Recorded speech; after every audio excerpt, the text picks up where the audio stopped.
आपने अगर मैंने सिनॉप्सिस भेजी थी अपनी टॉक की।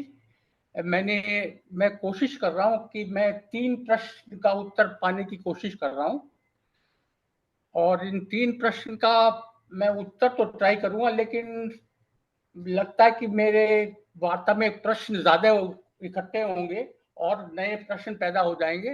मैं कुछ प्रश्नों का उत्तर दे पाऊंगा, पर लेकिन ज्यादा प्रश्न पैदा हो जाएंगे। जस्ट रिमाइंड कराने के लिए मैं बताता हूँ कि ये 3 प्रश्न कौन से थे। पहला प्रश्न था कि कार्बन शरीर को कैसे पता चलता है। पीछे से आवाज आ रही कुछ। कार्बन शरीर को कैसे पता चलता है कि पुण्य कर्म, मैं पुण्य कर्म कर रहा हूं या पाप कर्म कर रहा हूं। क्योंकि ये प्रश्न जो है, मैं एक और दूसरे प्रश्न का उत्तर ढूंढ रहा था, और उस प्रश्न का उत्तर ढूंढने में ये एक नया प्रश्न खड़ा हो गया, तो मैं इस प्रश्न का उत्तर देने की कोशिश करूंगा। दूसरा प्रश्न है कि यदि दोनों पुण्य और पाप करने से कर्म जुड़ते हैं, हम मानते हैं कि पाप करो, पाप कर्म करो तब भी कर्म जुड़ते हैं, पुण्य कर्म करो तब भी कर्म जुड़ते हैं। तो प्रश्न ये उठता है कि अगर दोनों पाप और पुण्य करने से कर्म जुड़ते हैं, तो फिर कर्मों से मुक्ति कैसी मिलेगी। और ये प्रश्न जो है, ये पहले प्रश्न से संबंधित है। तो अगर हमें पहले प्रश्न का उत्तर मिल जाएगा तो हम शायद इस प्रश्न का उत्तर भी दे पाएंगे। और तीसरा प्रश्न है कि क्या सुख के साधन का कारण पूर्व पुण्य कर्म है। और ये प्रश्न अभी, क्योंकि मैं YouTube पे काफी हमारे मुनि लोग आजकल मुनियों के वार्ताएं सुनने को मिलती हैं, तो मेरे ख्याल में हर एक मुनि का ये वार्ता में ख्याल है कि जो अगर हम जैसे, क्योंकि हम जैन समाज काफी धनी समाज है, और उनका मानना है कि हम धनी समाज इसलिए है कि हम लोगों ने पूर्व जन्म में कुछ पुण्य किए थे, जिसकी वजह से ये हम धनी हैं। तो मुझे थोड़ा सा इसमें भी शंका है कि वाकई में कि सुख के साधन, और सुख के साधन बेसिकली धन से संबंधित होते हैं। हम धन से, सुख दौलत से सुख के साधन खरीद सकते हैं। तो ये मानना कि पुण्य कर्म से ताल्लुक है, थोड़ा सा क्वेश्चन है, इसमें भी डाउट है। क्योंकि भाई बहुत से लोग अमेरिका में भी धनी है और काफी बिलियनर्स हैं, और ये मानना कि उन्होंने भी पुण्य कर्म किए होंगे तो थोड़ा मुश्किल लगता है। तो एनीवे, तो ये इन तीनों क्वेश्चनों का उत्तर मैं ढूंढने की कोशिश करूंगा। मैं जरा ये मेरे स्क्रीन पे क्या आ गया भाई, got it, okay okay good.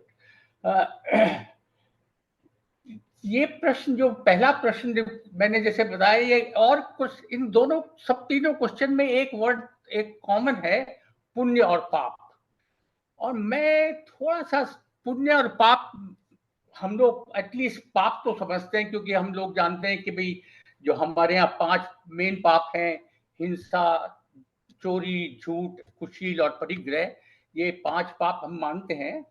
तो हम लोग को थोड़ा सा पाप के बारे में तो आइडिया है, लेकिन पुण्य के बारे में थोड़ी सी ज्यादा हम लोग ध्यान नहीं देते।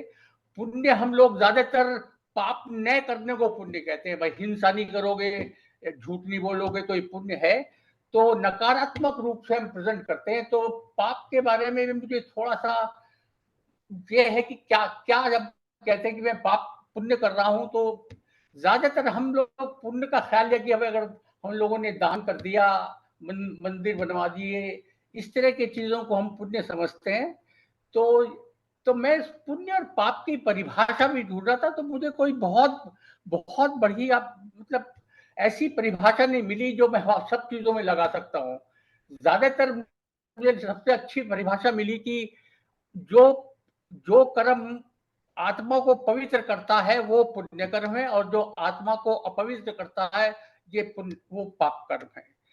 अब ये भी एक, ये प्रश्न, ये उत्तर भी एक प्रश्न पैदा करता है कि भाई आत्मा पवित्र कैसे होती है और आत्मा अपवित्र कैसे होती है। तो एक्चुअल में ये पुण्य का जवाब नहीं है, बल्कि पुण्य के जवाब को एक और प्रश्न के उत्तर में रख दिया गया है। तो मुझे ये भी समझ में नहीं आ रहा कि आत्मा पवित्र कैसे होती है। तो इन सब उत्तरों का, प्रश्नों का उत्तर ढूंढने के लिए मैं थोड़ा सा आपको बैकग्राउंड देना चाहता हूँ कि मैं, आप लोगों को शायद मालूम भी हो कि मैं अमेरिका में रहता हूँ। जैसे मेरे इंट्रोडक्शन में पूर्वी ने बताया कि मैं यूनिवर्सिटी ऑफ आयोवा में प्रोफेसर एमेरिटस हूँ, और मैं यहाँ पर एक को हाउसिंग कम्युनिटी में रहता हूँ, जिसमें हम लोग करीब 50 लोग हैं, और ये सब के सब लोग जो हैं क्रिश्चियन हैं। मैं ये हिंदुस्तानी हूँ उस कम्युनिटी में। और यहाँ पे एक नया समुदाय बन रहा है जिनको वो कहते हैं मिनिमलिस्ट। टेस्टिंग वो टेस्टिंग टेस्टिंग। मिनिमलिस्ट को आवाज नहीं आ रही है? ठीक, आ रही है साहब, आ रही है। ठीक ठीक है। तो एक ही एक नया ग्रुप यहाँ पे बढ़ता जा रहा है, जिसको मिनिमलिस्ट कहते हैं। वो बहुत अपने जितने जो जीने के साधन है बहुत लिमिटेड रखते हैं। वो कहते, उनका मानना यह है कि जो दुनिया में जो ग्लोबल वार्मिंग हो रही है, कंज्यूमरिज्म बढ़ रहा है, उसको कम करने के लिए वो मतलब उनका पॉइंट ऑफ व्यू डिफरेंट है। वो कहते हैं कि अपने सुख के साधन को वो बहुत लिमिटेड रखते हैं, और उनका आइडिया वो उनको मिनिमलिस्ट कहते हैं। तो मुझे वाकई में उन Not लोगों का getting आइडिया any बहुत sound पसंद at आया। और all. मैं पिछले 4 महीने से मैं भी कोशिश कर रहा हूँ कि मिनिमलिस्ट बन जाऊं। तो मैं 4 महीने पहले मैं एक अपार्टमेंट में मूव कर गया हूँ, जो जिसको यहाँ पर एफिशिएंसी अपार्टमेंट कहते हैं या स्टूडियो कहते हैं। उसमें कोई बेडरूम नहीं होता, खाली एक ही रूम होता है, जो उसमें ही सब कुछ, किचन भी उसमें होती है, लिविंग रूम भी उसमें होता है, बेडरूम भी उसमें होता है, सब कुछ उसी में होता है। तो एक कमरे का रूम होता है जिसमें मिनिमलिस्ट रहते हैं। तो मैं जब उन्होंने देखा कि भाई ये लोग जब एक कमरे के अपार्टमेंट में रह सकते हैं, तो मैं क्यों नहीं रह सकता। तो मैं करीब 4 महीने से एक अपार्टमेंट में हूँ, जो मेरे पीछे अपार्टमेंट है। ये एक कमरे का अपार्टमेंट है, जिसका स्क्वायर फीट एरिया करीब 500 स्क्वायर फीट है। तो और लेकिन करीब करीब जैसे मैंने कहा 4 महीने हो गए हैं, तो मुझे बड़ा बड़ा अच्छा लग रहा है। मुझे ऐसा महसूस हो रहा है कि मैंने ऐसा पहले क्यों नहीं किया, क्योंकि मुझे लगता है कोई मुश्किल नहीं है एक कमरे के अपार्टमेंट में रहना। बहुत जिंदगी में बहुत साधारणता, सिंप्लिसिटी आ जाती है, और जो बड़ी अच्छी बात है। तो ये, लेकिन हम ये मिनिमलिस्ट हैं, लेकिन ये मिनिमलिस्ट जो हैं क्रिश्चियंस हैं। और क्रिश्चियन के यहाँ एक मान्यता है कि आत्मा जो है केवल आदमी के अंदर आत्मा होती है, जानवरों में आत्मा नहीं होती, पेड़ पौधों में आत्मा नहीं होती। तो जितने जीव जंतु हैं आदमी को छोड़ के, सब में आत्मा नहीं होती।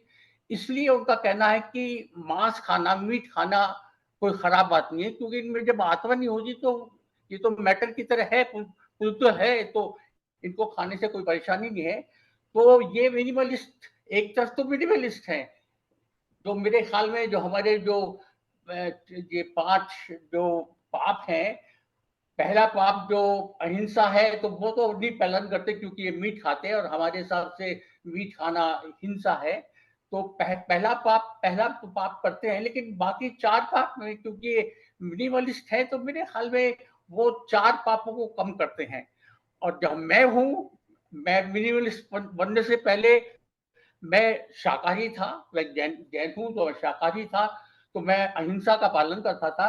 लेकिन बाकी 4 में मैं ये नहीं कह सकता कि मैं मिनिमलिस्ट की तरह रहता था। मैं बहुत ग्रेवी था, मेरे घर में बहुत चीजें इकट्ठी हो गई थी बेकार की।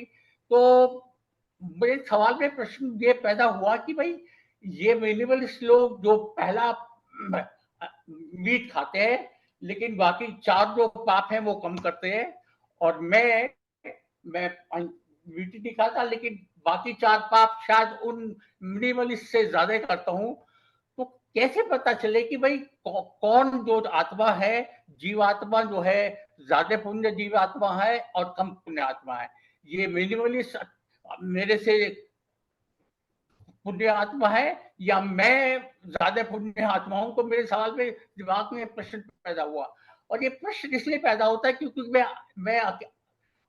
मेरी धर्म पत्नी का देहांत करीब 5 साल पहले हो गया था, तो मैं अकेला रहता हूँ, और मेरी सामाजिक सामाजिक जो वो दोस्ती बहुत लोगों से नहीं है, तो मैं काफी अकेला रहता हूँ, तो हर वक्त दिमाग में परेशानी कम हो तो मैं अपने आप को बिजी रखने की कोशिश करता हूँ, और बिजी कर रखने में मैं थोड़ा सा पढ़ता भी हूँ और लिखने का कोशिश करता हूँ, तो पढ़ने लिखने में टाइम लगाता हूँ, ताकि क्योंकि मुझे मालूम है कि खाली दिमाग जो है शैतान का दिमाग हो जाता है, तो मैं अपने आप को बिजी करने की कोशिश करता हूँ। तो कभी कभी मेरे दिमाग में ये पागलपन के सवाल पैदा हो जाते हैं, जैसे ये सवाल मेरे दिमाग में आ गया कि ये पता लगाऊं कि भाई ये मिनिमलिस्ट जो है ये ज्यादा पुण्य आत्मा है या मैं जो है मैं ज्यादा पुण्य आत्मा हूँ। तो ये पता लगाने के लिए मुझे ये पता लगाना पड़ा कि भाई कौन पाप ज्यादा कर रहा है, कौन पुण्य ज्यादा कर रहा है, और मैं पाप ज्यादा कर रहा हूँ या पुण्य ज्यादा कर रहा हूँ। और फिर मुझे पाप और पुण्य की परिभाषा ढूंढनी पड़ी, तो कुछ समझ ही नहीं आ रहा कि मैं कैसे पता लगाऊं कि मैं पाप ज्यादा कर रहा हूँ या पुण्य ज्यादा कर रहा हूँ, तो पता नहीं चल रहा। अब जैसे अब मैं बोल रहा हूँ, मैं बोलने का कर्म कर रहा हूँ, तो बोलने के कर्म के साथ साथ मेरे साथ कर्म भी बन रहे हैं। अब जो में कर्म बन रहे हैं, ये पुण्य के कर्म बन रहे हैं या पाप के कर्म बन रहे हैं, तो ये कैसे पता चले? क्योंकि मुझे कोई ऐसी परिभाषा नहीं मिली कि जिससे मैं पता लगा सकूं कि भाई बोलने का जो क्रिया है, बोलना है, ये पुण्य का काम है या पाप का काम है। इसी तरह खाने का काम, खाने की क्रिया है, तो खाने की क्रिया जो है ये पुण्य का काम है या पाप का काम है। तो जो ये मिनिमलिस्ट है यहाँ के, वो मीट खाते हैं, और मैं मीट नहीं खाता, लेकिन खाने की दोनों क्रिया करते हैं, हर एक को खाना है, आहार तो करना ही पड़ेगा। तो प्रश्न ये पैदा होता है भाई ये ये कम ये ये मिनिमलिस्ट जो है, जो मीट ईटर है, इनकी आत्मा पुण्य नहीं है या मेरी आत्मा ज्यादा पुण्य है? तो ये सब तरह के प्रश्न आते रहते हैं दिमाग में, तो इनका उत्तर ढूंढने की कोशिश कर रहा था। तो मुझे पता चला कि भाई कुछ ठीक जवाब नहीं मिल रहा था, तो ये फिर दिमाग में पैदा हुआ कि भाई ये हिसाब किताब कैसे रखा जाता है पाप पुण्य का।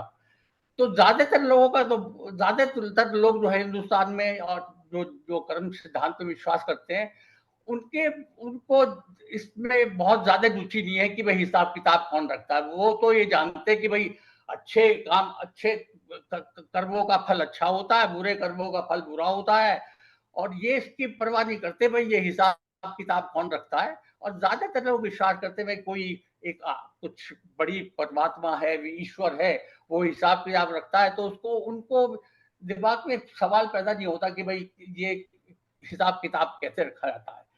लेकिन क्योंकि हमारा एक ग्रुप ऐसा ग्रुप है जो इन चीजों पे चर्चा करता रहता है, तो मैंने सोचा कि इस ग्रुप के सामने रखा जाए कि भाई ये कैसे हिसाब किताब, हमारा क्योंकि हमें मालूम है कि सारा हिसाब किताब कारमान शरीर में रहता है। तो ये कारमान शरीर क्या क्या करता है, उसको क्या पता है क्या नहीं पता है? क्या जैसे ये क्या कारमान शरीर को पता है कि ये जो मिनिमलिस्ट है ये मीट खाते हैं, और मैं जो हूँ मिनिमलिस्ट नहीं हूँ लेकिन शाकाहारी हूँ, तो मैं मीट नहीं खाता। तो ये वाकई में ये इंफॉर्मेशन कारमान शरीर के पास है या नहीं है?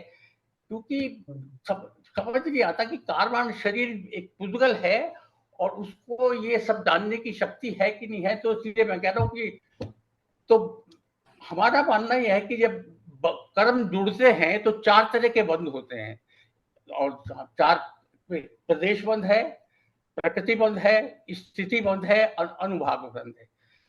तो मैं दो जो स्थिति बंध है, अनुभाग बंध है, उस पर ज्यादा जोर दूंगा, क्योंकि मेरे ख्याल में कर्मों का भार जो है उस पर डिपेंड करता है कि स्थिति बंध और अनुभाग बंध पे। और हम लोगों का मानना यह है कि स्थिति बंध और अनुभाग बंध जो है वो मोह पे डिपेंड करता है। मोह मोह एक टेक्निकल टर्म है हमारे यहाँ। अब मोह जो है 3 चीजों से बनता है। मोह जो है मिथ्यात्, कषाय और नौ कषाय, इन तीनों को, ये मोहिनी करी की प्रकृतियां है, मिथ्यात्, कषाय और नौ कषाय, इनको मिला के मोह बनता है।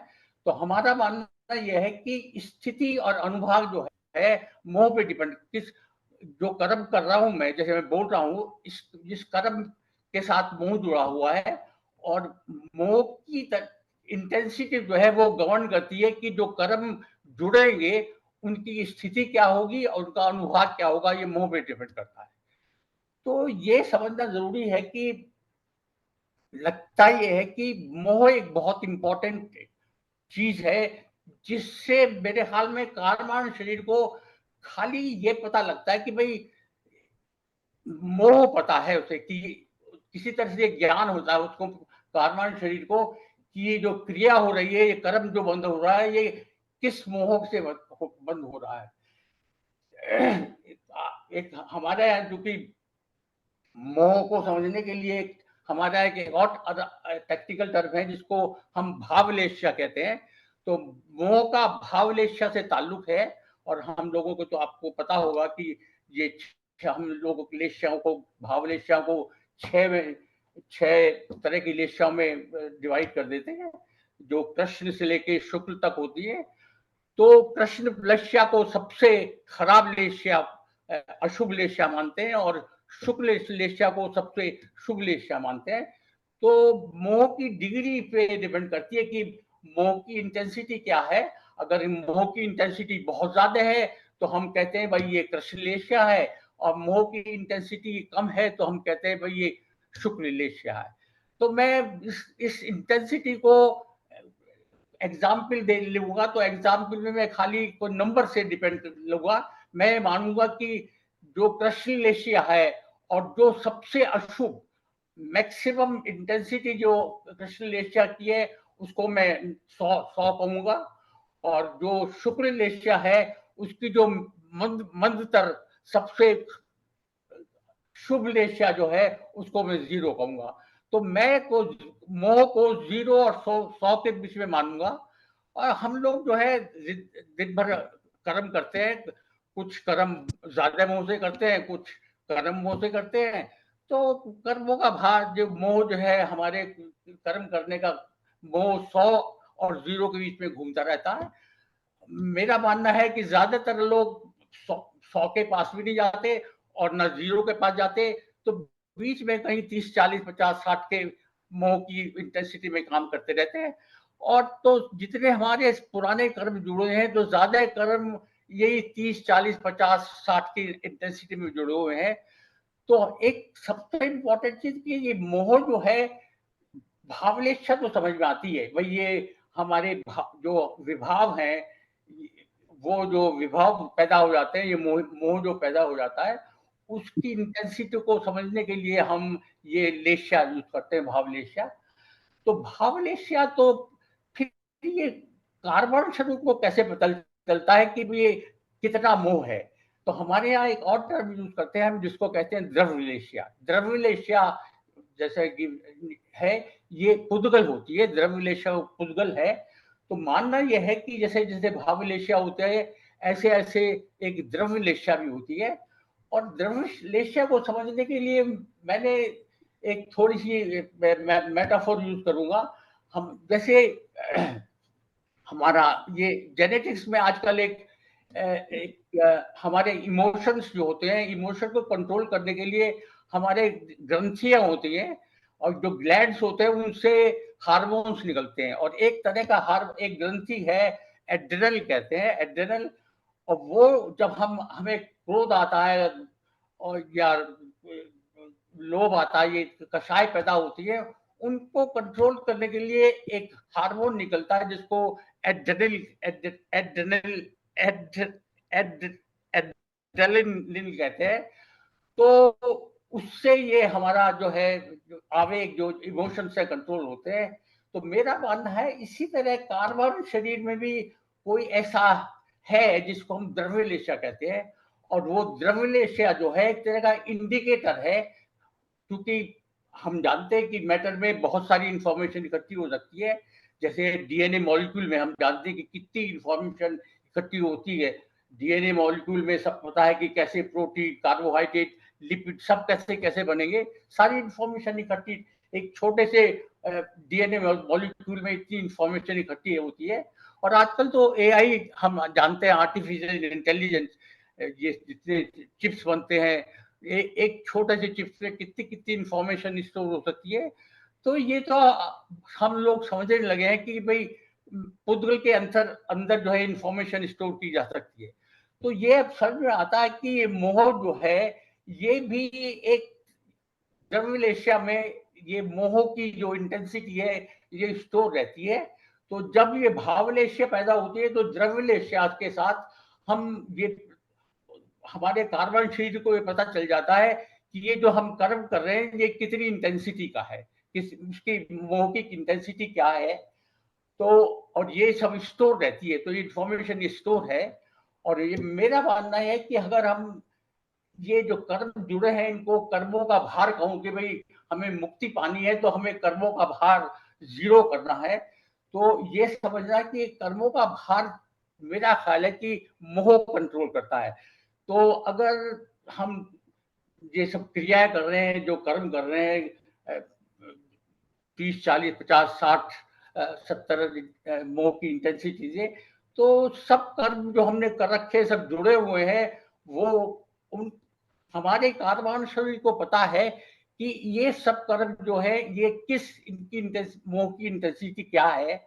और कार्बन शरीर ये पता चल सकता है कि भाई सारा का सारा कर्मों का जो जितने कर्म जुड़े हैं उनका मोह कितना है। तो वो एवरेज निकाल सकता है, उसको पता है कि भाई मेरी जो एवरेज मोह की इंटेंसिटी जो है बंधे कर्म की ये है। तो मैं अगर ये मानूं कि भाई सब कर्म जुड़े हैं जो 30 से 70 के बीच में है, तो ज्यादातर आदमियों की जो कर्म इंटेंसिटी होगी मोह की जो जुड़े हुए हैं एवरेज 50-60 के आसपास होगी। तो मैं ये मान के चलूं कि भाई चलो मेरी इंटेंसिटी जो है कर्मों की जुड़ी हुई वो मोह की इंटेंसिटी 50 है, और अब मैं बोल रहा हूं और ये बोलने का कर्म कर रहा हूं, और इस बोलने के कर्म में मेरी मोह की इंटेंसिटी मान लिया 60 है। तो अब ये जो 60 है, क्योंकि मैं जो अब कर्म जोड़ रहा हूँ वो उसकी इंटेंसिटी मोह की 60 है, और जो जोड़े हुए हैं उनकी इंटेंसिटी 50 है। तो ये क्या करेगा, ये जो नया कर्म है ये पुराने कर्मों पे क्या इफेक्ट डालेगा। क्योंकि हमारे मानते हैं कि जो कार्मिक फीड है, जो जितने कर्म जुड़े हैं, ये नए कर्म जो है पुराने जुड़े हुए कर्मों के मुंह को मॉडिफाई करते हैं। ये जो कार्मिक फील्ड है ये इंटरेक्टिव कार्मिक फील्ड है, इंटरेक्शन होता है, नए कर्म जो है पुराने कर्मों को बदलते रहते हैं, उनका मुंह बदलते रहते हैं। तो अब समझ, तो हम हमारे यहाँ दो टेक्निकल टर्म है जिनको हम अपकर्षण उत्कर्षण कहते हैं। एक उत्कर्षण में मोह की इंटेंसिटी बढ़ जाती है बंधे कर्मों की, अपकर्षण में मोह की इंटेंसिटी कम हो जाती है बंधे कर्मों की। तो अब सवाल ये होता है कि तो ये कार्बन शरीर में अब जैसे मैं बोल रहा हूं तो मैं अपने मेरा उत्कर्षण हो रहा है या अपकर्षण हो रहा है कैसे पता चले। तो जैसे मैंने बताया कि अपकर्षण के मायने है इंटेंसिटी कम होना, उत्कर्षण के मायने इंटेंसिटी बढ़ना।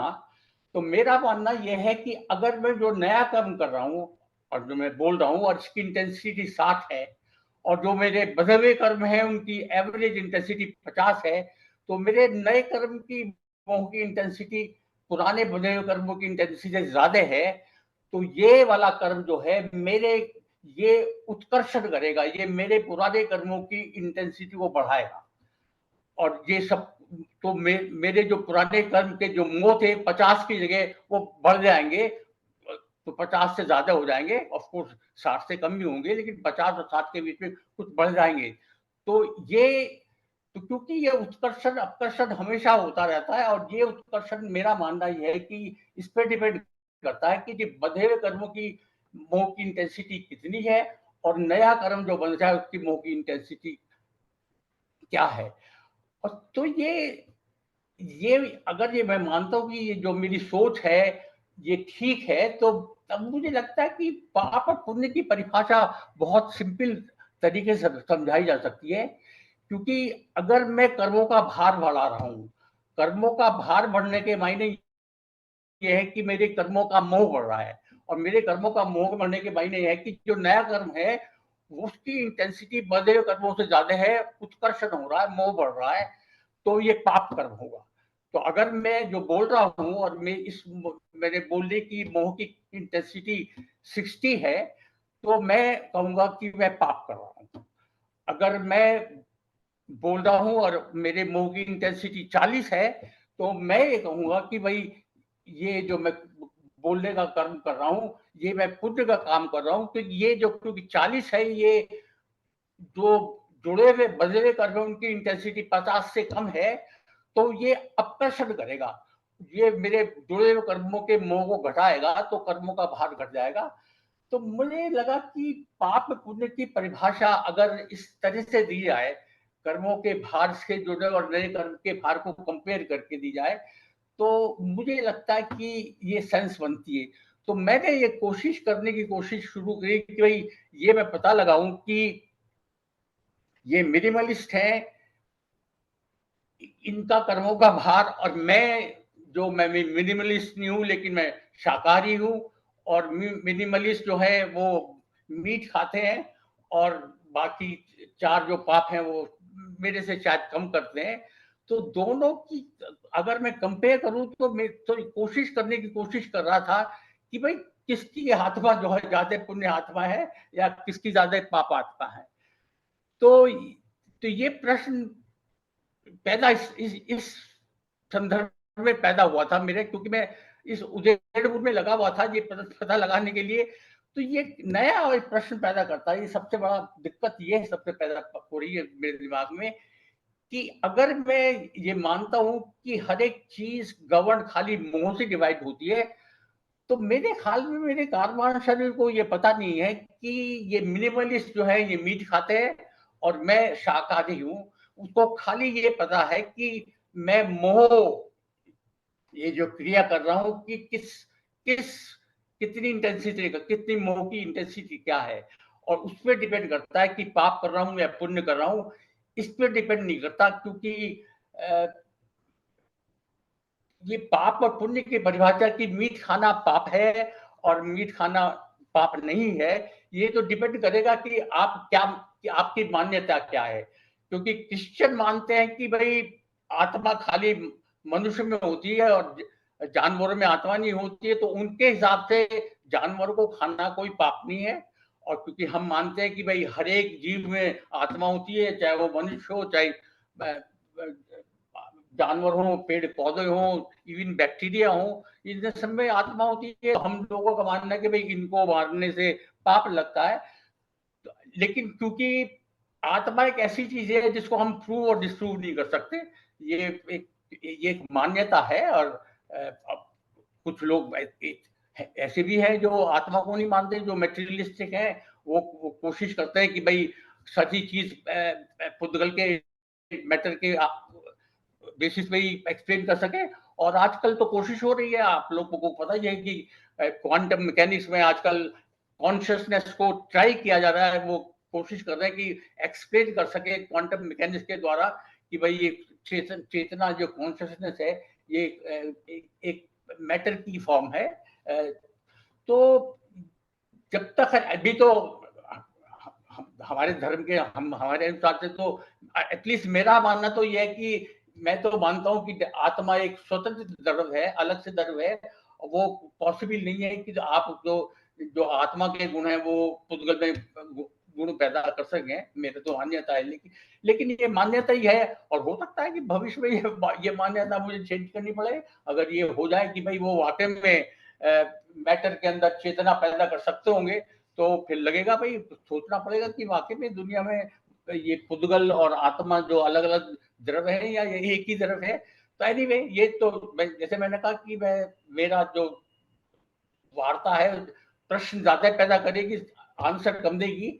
लेकिन मेरा मानना ये तो है कि डेफिनेटली अगर ये माना जाए कि भाई कुछ ये भावलेशा है, तो एक द्रव्यलेशा भी होती होगी, और ये द्रव्यलेशा को मान के ये हम एटलीस्ट हाइपोथेसिस कर सकते हैं भाई, इस तरह से ये पाप और पुण्य की परिभाषा को हाइपोथेसिस किया जा सकता होगा कि अगर नए कर्मों की मोह की इंटेंसिटी बदले कर्मों की मोह की इंटेंसिटी से ज्यादा है तो वो कर्म जो है पाप कर्म माना जाएगा।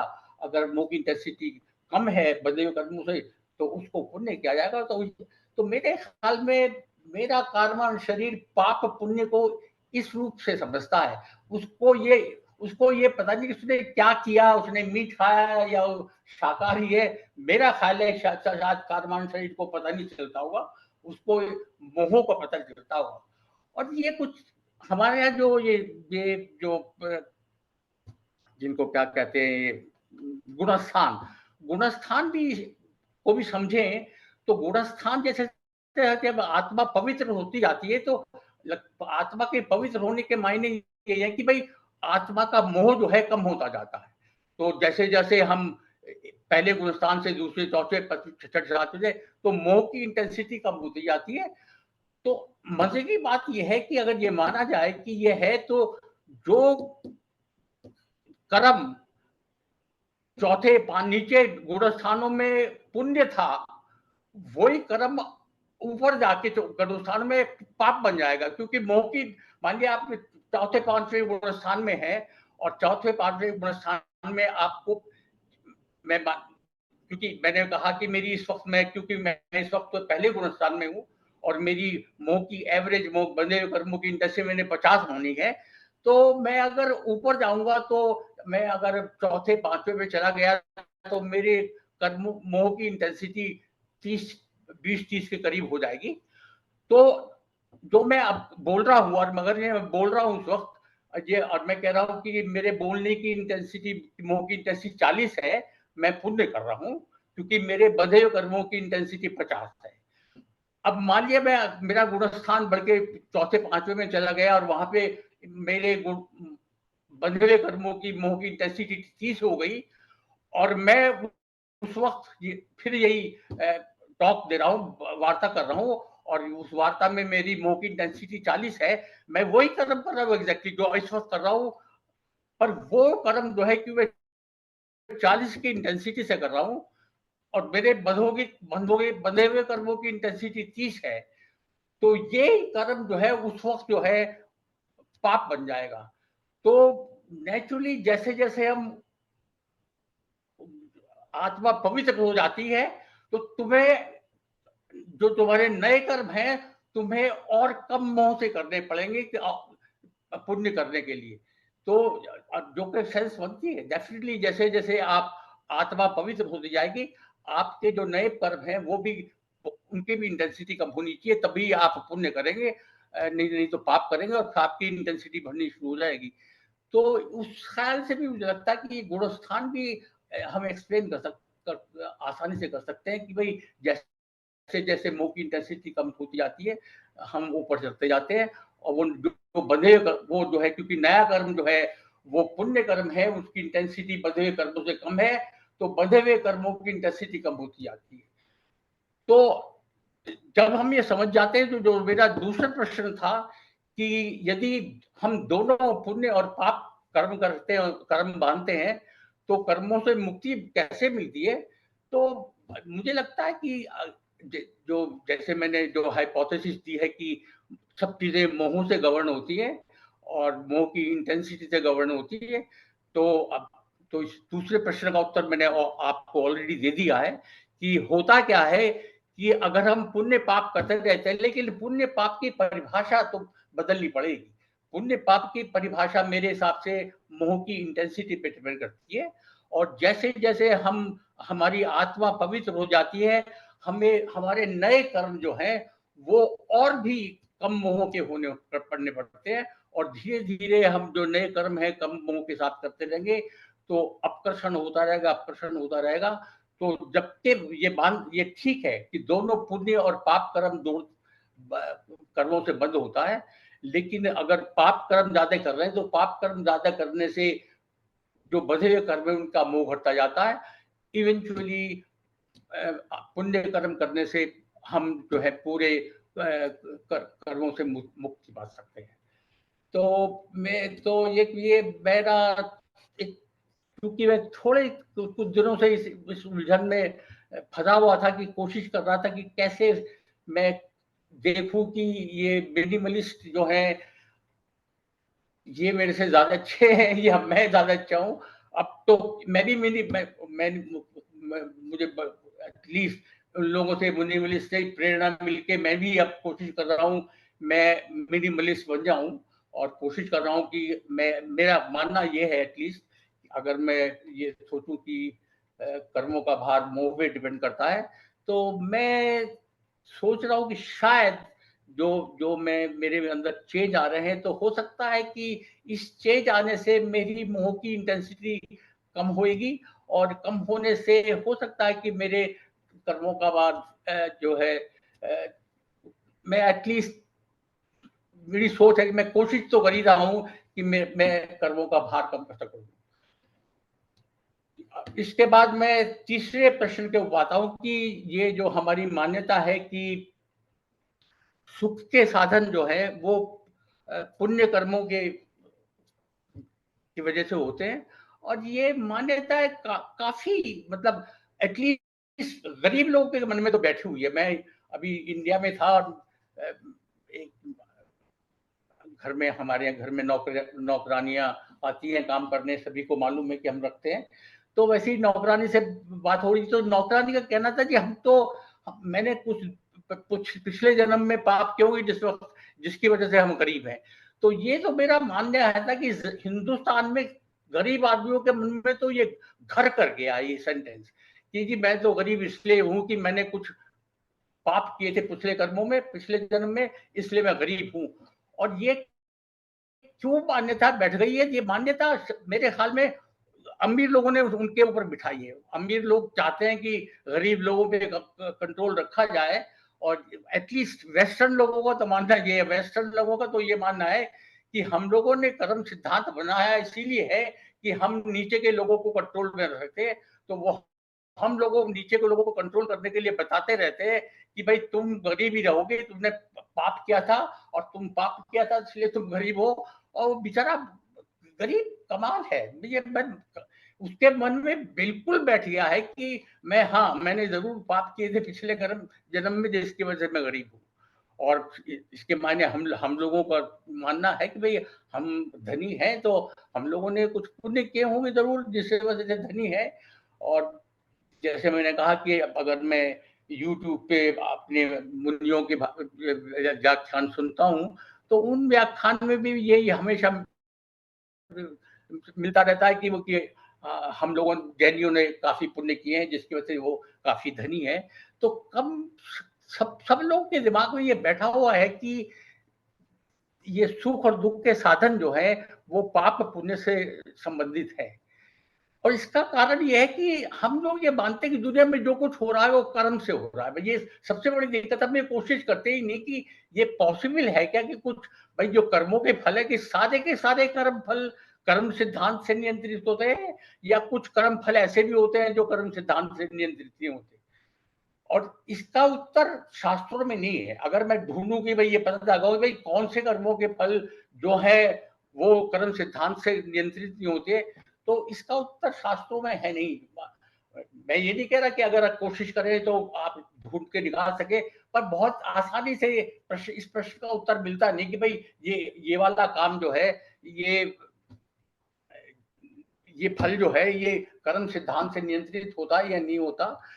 तो मेरे दिमाग में ये भी चलता था कि भाई कैसे पता लगाए कि कौन सा फल जो है कर्म सिद्धांत से नियंत्रित होता है और कौन सा फल कर्म सिद्धांत से नियंत्रित नहीं होता। तो मैंने फिर जब सोचा तो एक मुझे दिमाग में आया कि भाई ये कर्म सिद्धांत जो है एक यूनिवर्सल सिद्धांत होना चाहिए। यूनिवर्सल सिद्धांत वो सिद्धांत होता है जो हर जगह और हर समय लागू होता है। जैसे लॉ ऑफ ग्रेविटी है, वो ग्रेविटी लॉ जो है वो पूरे ब्रह्मांड में, पूरी सृष्टि में सब जगह लागू लागू होती है, और वो हर समय लागू होती है। वो 100 साल पहले भी और पहले भी लागू होती थी, भविष्य में भी लागू होगी, आज भी लागू हो रही है। तो जो सिद्धांत हर समय और हर जगह लागू रहता है उस सिद्धांत को हम यूनिवर्सल सिद्धांत कहते हैं। तो मेरा मानना यह है कि कर्म सिद्धांत को भी एक यूनिवर्सल सिद्धांत होना पड़ेगा, क्योंकि अगर ये कर्म सिद्धांत यूनिवर्सल सिद्धांत नहीं है तो बेकार का सिद्धांत है। अगर मैं मानूं कि भाई हिंदुस्तान वाले तो कर्म सिद्धांत को मानते हैं और ये क्रिश्चियन जो लोग जो है और अमेरिकन जो है वेस्टर्न वाले ये कर्म सिद्धांत को मानते नहीं, तो भाई वेस्टर्न कंट्रीज में तो कर्म सिद्धांत लागू नहीं होता, इंडिया में कर्म सिद्धांत लागू होता है। तो मेरा मानना है कि अगर ऐसा है कर्म सिद्धांत भाई खाली इंडिया में लगता है क्योंकि वहां मानते हैं, तो जब बेकार का सिद्धांत है। क्योंकि मैं जब अभी मैं जो पिछले महीने इंडिया में था तो मैं वहां बैठ के भगवान का भजन करता, क्योंकि भाई वहां तो कर्म सिद्धांत लागू होता है। और जब मैं वहां से लौट के अमेरिका में आया तो मैं अमेरिका में कुछ भी कर सकता हूँ क्योंकि यहाँ तो कर्म सिद्धांत लगता ही नहीं। तो जो मैंने अभी जो प्रश्न उठाए हैं कि भाई ये मिनिमलिस्ट जो है ये पापी है या पुण्य है, तो ये सवाल उठता ही नहीं। तो ये मानना पड़ेगा कि अगर कर्म सिद्धांत है तो ये हर जगह लगेगा, नहीं तो कर्म सिद्धांत एक बेकार का सिद्धांत हो जाएगा। और इसी तरह कर्म सिद्धांत हर रोज रहता, हर समय लगता है। ये नहीं कि भाई जैसे क्रिश्चियन वीकेंड पे चर्च में जाते हैं खाली भाई संडे को तो कर्म सिद्धांत लगेगा और बाकी वीकडेज में कर्म सिद्धांत नहीं लगेगा। तो फिर भी बेकार का सिद्धांत है कि भाई जब संडे आया तो भगवान का भजन कर लिया और बाकी वीकडेज में गुंडागर्दी कर ली क्योंकि तब कर्म सिद्धांत नहीं लगता। तो ये तो मानना पड़ेगा कि अगर कर्म सिद्धांत है तो कर्म सिद्धांत को एक यूनिवर्सल सिद्धांत होना पड़ेगा, इसमें कोई शक की बात नहीं है। क्योंकि अगर ये यूनिवर्सल सिद्धांत नहीं है तो एक बेकार का सिद्धांत, इसके बारे में हमें बात नहीं करनी चाहिए। तो अब प्रश्न उठता है तो भाई अगर ये कर्म सिद्धांत वाकई में यूनिवर्सल सिद्धांत है तो कर्म और कर्म फल में भी जो रिलेशन है वो भी एक यूनिवर्सल रिलेशन होना चाहिए। ये भी एक यूनिवर्सल चीज होनी चाहिए। कर्म फल जो है केवल कर्म कर्म करने पर निर्भर करना चाहिए, कर्म करने की जगह और कर्म करने के टाइम पे निर्भर नहीं करना चाहिए। अगर ये मैं जो भाषण वार्ता दे रहा हूं और मैं कह रहा हूं कि ये मेरे मोह जो है इसकी इंटेंसिटी 60 है, तो जो मेरे कर्म बन रहे हैं, तो ये अगर मैं वार्ता 10 साल पहले देता और यही वार्ता मैं 10 साल बाद में दूंगा, तो जो कर्मबंध होंगे वो एग्जैक्टली वही कर्मबंध होंगे। वो कर्मबंध दूसरे हो ही नहीं सकते। वो जो कर्मबंध है खाली मेरे कर्म करने पे डिपेंड करते, कर्म करने के टाइम पे और कर्म करने की जगह पे डिपेंड नहीं करते। चाहे ये मैं वार्ता हिंदुस्तान में दूं, ये मैं वार्ता अमेरिका में दूं, या मैं जैसे वार्ता जूम पे दूं, तो कहीं भी दूं तो ये कर्म जो बंद होंगे ये जगह और टाइम पे डिपेंड नहीं करते। तो एक बहुत अच्छा सिद्धांत है कि भाई जो कर्म फल कर्म करने की जगह पे और कर्म करने के टाइम पे डिपेंड नहीं करते, वो वाले कर्म फल जो है वो कर्म सिद्धांत से नियंत्रित होते हैं। और बाकी कर्म फल जो है जो जगह और टाइम के साथ बदलते रहते हैं, वो कर्म फल कर्म सिद्धांत से नियंत्रित नहीं होते। अब जैसे मिसाल के तौर पे मैंने चोरी करी, अब चोरी करके मैं जेल चला गया, पकड़ा गया और जेल चला गया। तो ये चोरी करके जेल जाना जो है ये डेफिनेटली मैंने चोरी करने का कर्म किया, और ये जेल जाना ये कर्म फल है चोरी करने का। अब लेकिन ये कर्म फल जो है ये क्या कर्म सिद्धांत से नियंत्रित होता है? कर्म सिद्धांत ने डिसाइड किया था कि भाई अगर तुम चोरी करोगे तो तुम्हें 4 साल जेल में रहना पड़ेगा? नहीं, क्योंकि हमें मालूम है कि ये कर्म फल है चोरी जाने का, ये जगह और टाइम के साथ बदलता रहता है। ये मैन मेड लॉज हैं, ये हर एक देश में फर्क है।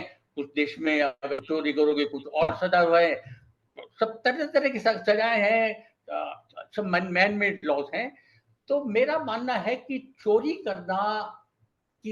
करने का जो कर्म फल जो मिला, जेल में जाना जो है, ये हम लोग सोचते हैं कि भाई ओ ये जेल चला गया, साले ने पाप किया होगा।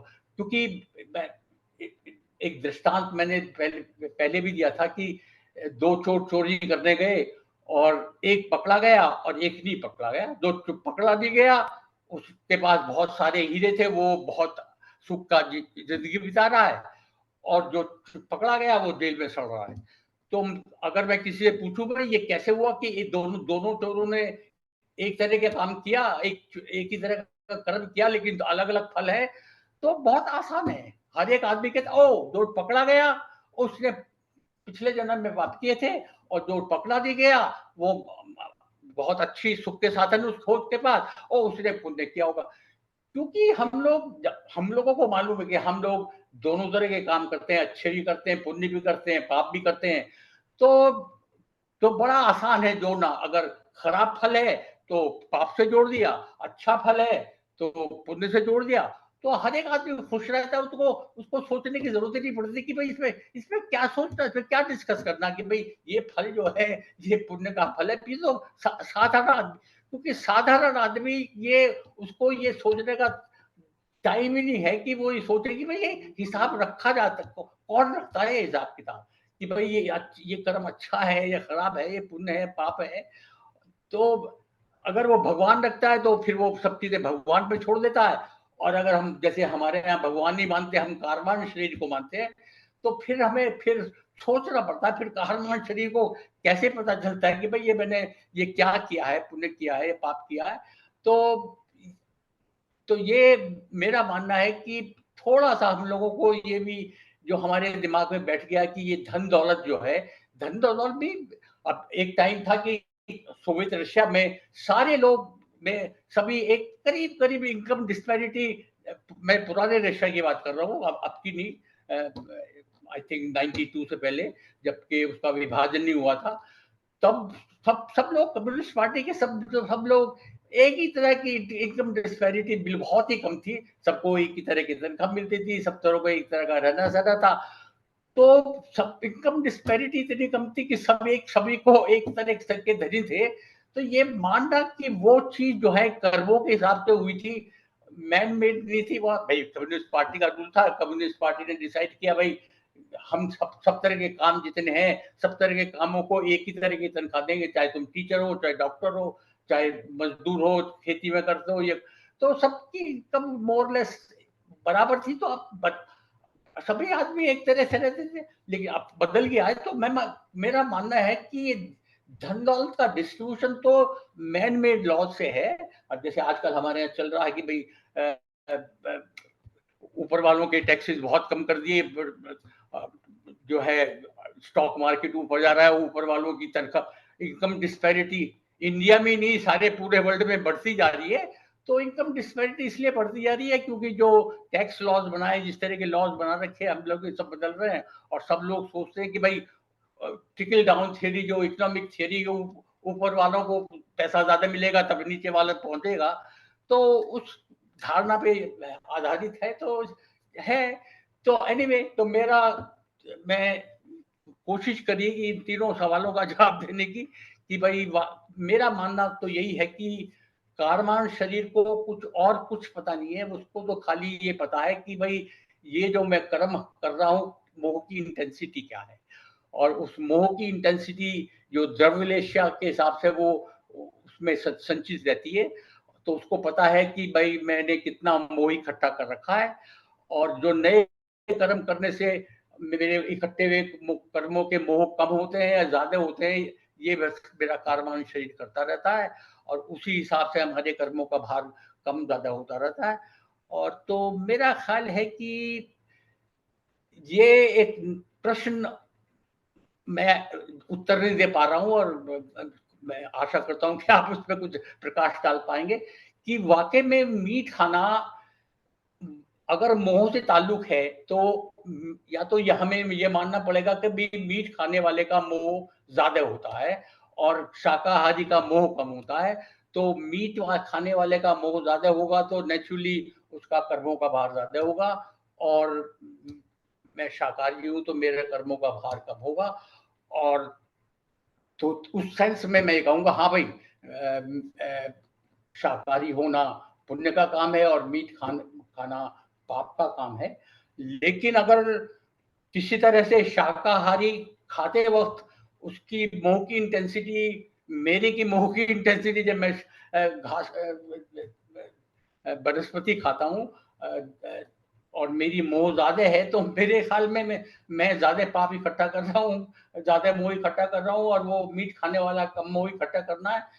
तो ये क्या ये जनरल स्टेटमेंट दिया जा सकता है कि भाई जो मीट खाएगा वो पापी, वो उसका मोह वो पाप का भागी है, मीट खाना पाप है? और या ये परिभाषा बदलनी पड़ेगी भाई, मीट खाते वक्त कितना मुंह था उस पर डिपेंड करेगा पाप पर परिभाषा। तो एनीवे मैं यहाँ खत्म करना चाहूंगा, और मेरे ख्याल में क्वेश्चन आंसर से ज्यादा पता चलेगा कि भाई क्या क्या मैंने मेरी जो धारणा है कि कर्मों का भार जो है मोह पे डिपेंड करता है। तो मैं यहाँ पर अपना वार्ता समाप्त करता हूँ।